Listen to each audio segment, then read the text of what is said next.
13 question है, what is the wavelength of the light emitted when electron in hydrogen atom undergoes transition from energy level 4 to energy level 2 and what is the color corresponding to this wavelength। ठीक है, तो यानी कि ये क्या कह रहा है, हमारे पास ये न्यूक्लियस है, इसके आसपास ये इलेक्ट्रॉन घूम रहा, 1 2 3 4, यहाँ पे है वो, ये इलेक्ट्रॉन यहाँ बैठा हुआ है और इसने इस पे क्या मारी, 2 पे जंप मारी। ठीक है, किसने, हाइड्रोजन के एक एटम के इलेक्ट्रॉन ने जंप मार दी। तो जब ये जंप मार के वापस आएगा तो ये कौन सी वेवलेंथ एमिट करेगा, हमें ये निकालना है। तो वेवलेंथ निकालने के लिए हम लोग कौन सा फॉर्मूला, जब हमारा जो इलेक्ट्रॉन है जब वो हायर लेवल से लोअर लेवल पे वापस आता है तो वो कोई भी वेवलेंथ एमिट करता है, वो वेवलेंथ निकालने का फॉर्मूला क्या है,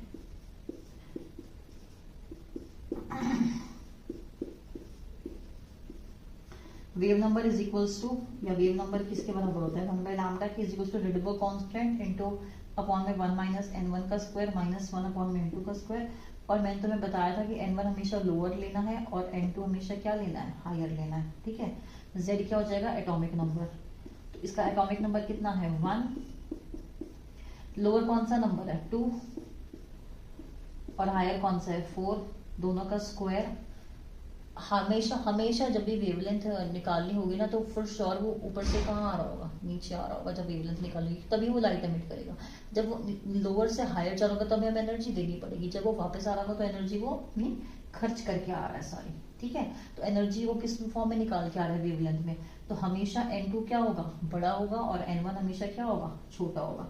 अगर कभी एग्जाम में कंफ्यूज भी हो जाओ तो ये ध्यान रखना, ये सॉल्व होकर कभी भी नेगेटिव नहीं आएगा, ऑलवेज पॉजिटिव आएगा। ठीक है, और रिडबर्ग कांस्टेंट की वैल्यू क्या होती है, 109677 सेंटीमीटर इनवर्स। ठीक है, 1 2 3 4 5, हाँ तो सेंटीमीटर इनवर्स में निकाल देते हैं आंसर। तो ये हो जाएगा 109677 1/4 माइनस 1/16, ये 1 हो गया, तो ये आ जाएगा 16 माइनस 4 12/4 12/16 इनटू में 109677 सेंटीमीटर इनवर्स। अब ये क्या है, ये हमारा 1।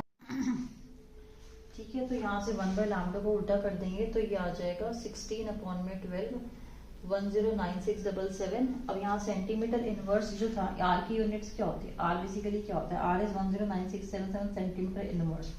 तो ये 1/λ था, तो जब रेसिप्रोकल करेंगे तो सेंटीमीटर कहाँ चला जाएगा, ऊपर। ये सॉल्व होके आएगा अराउंड 486 इंटू 10 की पावर -7 सेंटीमीटर। ठीक है, सेंटीमीटर में हमने आंसर लगा दिया। अगर हमें इसको नैनोमीटर में निकालना हो, बाई चांस ऑप्शन दे रखा हो, तो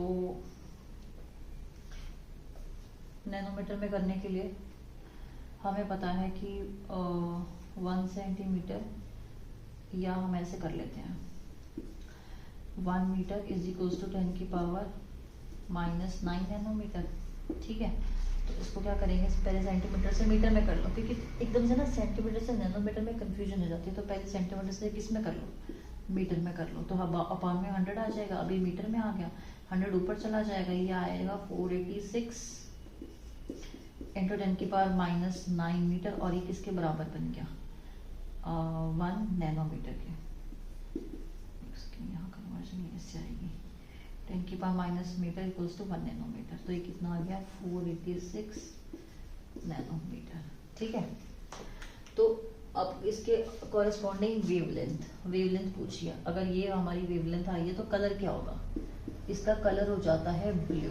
अब देखो, तो मैं इसका मतलब क्या है कि एनसीईआरटी में ये पूछ लिया कि इस कलर की वेवलेंथ बताओ, तो इसका मतलब है तुम्हें कलर्स की भी वेवलेंथ याद होनी चाहिए।